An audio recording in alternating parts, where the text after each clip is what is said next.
Hi there, welcome to the latest episode on my 10-minute moan. The topic of this 10-minute moan is the Scottish Greens' absolutely horrific and quite worrying response to the recently published CAS report on how we treat transgender children.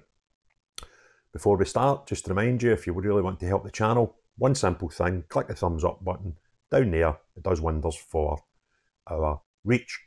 So, the CAS report. Dr. Hary Cass was asked to do a report on the treatments available to transgender children throughout the UK, and one of the findings was her view on puberty blockers that are often prescribed to children who wish to change gender.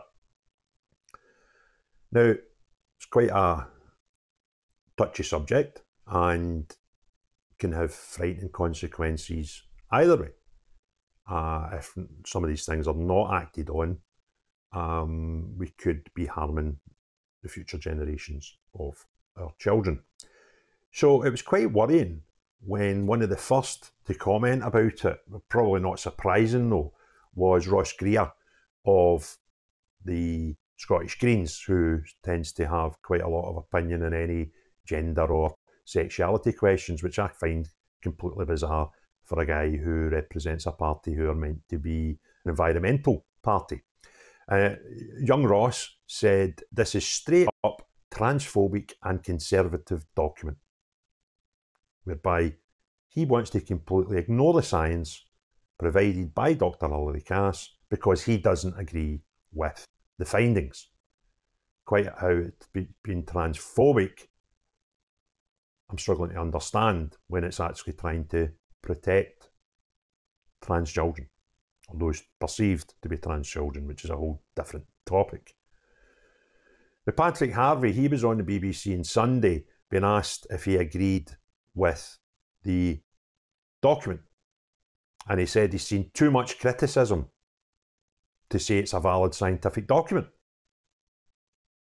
Leaves me wondering what criticism Mr. Harvie's seen of this and who from, because I've seen plenty of criticism of it, but not from scientists or, doctors, people that kind of know what they're talking about. I've seen plenty of criticism from activists on social media, and I'll come to one of the most bizarre bits of criticism later on in this video. He also wanted to point out, make clear that the NHS's decision to suspend new prescriptions of puberty blockers, he wanted everybody to be very clear it's not a government decision, but it was clinicians. Which, when you consider the topic, that's probably who should have these decisions. People that know what they're talking about rather than people that think they know what they're talking about. And I'm quite glad that the decision was not made by Scottish Government, it was actually made by professional clinicians, because they would probably know what's best for young children who are supposedly trans.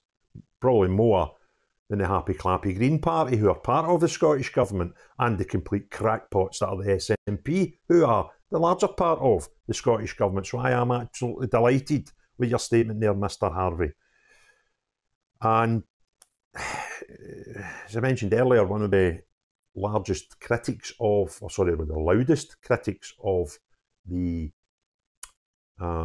CAS report. Oh, and by the way, Dr. Hary Cass is unable now to go in public transport due to these people and their reaction to her professional guidance on the subject.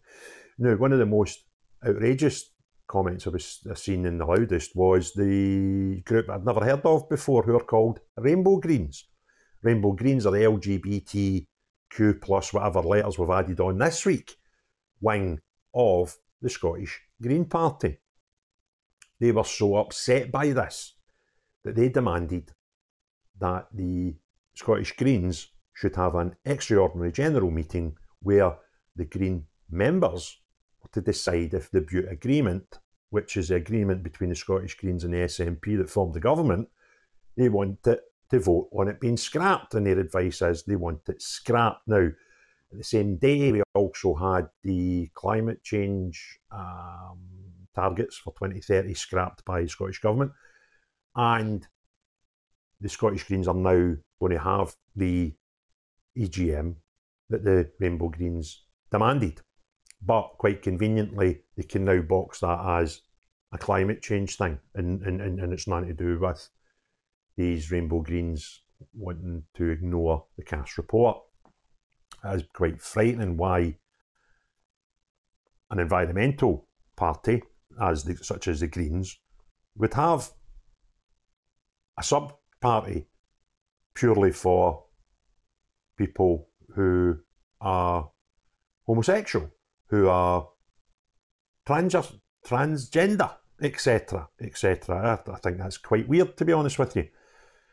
Anyway, another thing that Harvie declared at the weekend was the Greens and the Scottish Government are not part of this cultural war against trans people.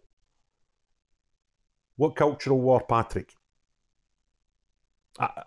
This seems to be a fallacy that is pushed by a lot of people, particularly in the Greens, but also in the far left, that there's some sort of war against trans people, a culture war indeed. Well, I'm not really seeing this. They also went on to say it's reminiscent of the homophobia of the 1980s and 1990s. Now, I lived through the 1980s and the 1990s, and there were people very scared, I will admit, to homosexuals, or by homosexuals at the time. That was nothing to do, in my opinion, with their sexual preferences. In the 1980s and 1990s, the world was scared shitless by this new thing came out called AIDS, that some people would have us believe was going to wipe out humanity. And it was sold to us as being a disease that was spread through homosexuality. That is why, in particular, male homosexuality. And that is why there was a fear of homosexuality in the 80s and 90s. Nothing to do with non-homosexual people having any hatred, which is how you want to paint it. And I think to try and tie the transgender situation with children currently to what happened in the 80s and 90s with the AIDS epidemic is quite frankly abysmal. You, my friend, sorry, you're not my friend, you, my man, are a horrific person for doing that. You are the one that's trying to ignite, inflame any culture war. Not those who are not trans, not gay, not homosexual. But you, who are openly bisexual, are wanting to fan the flames of a culture war with your words.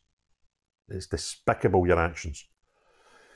And these people go on about the protection, about vulnerable trans children and how that is the most important thing to them.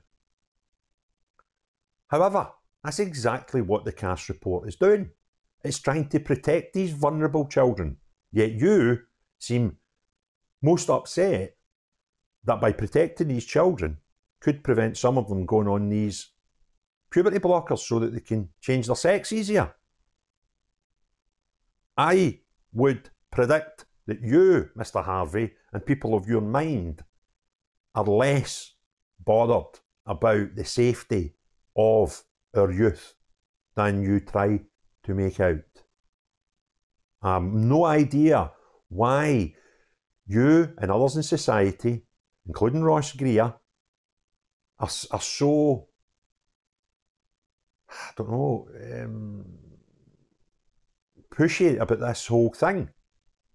Let proper people, proper doctors, proper clinicians make decisions about what is safe for our children, rather than you and your flag-waving bunch of activist friends. You, I suggest, are actually a bigger threat to the safety of our children than the Cass report that you have so much hatred for. So there we go. Thanks for watching. Thumbs up if you've enjoyed it so far. Give us a wee subscribe if you've not already done so. But the most important thing of all, unless you're Partick Harvie, Ross Greer, or any of this gang that actually want to put our children at risk.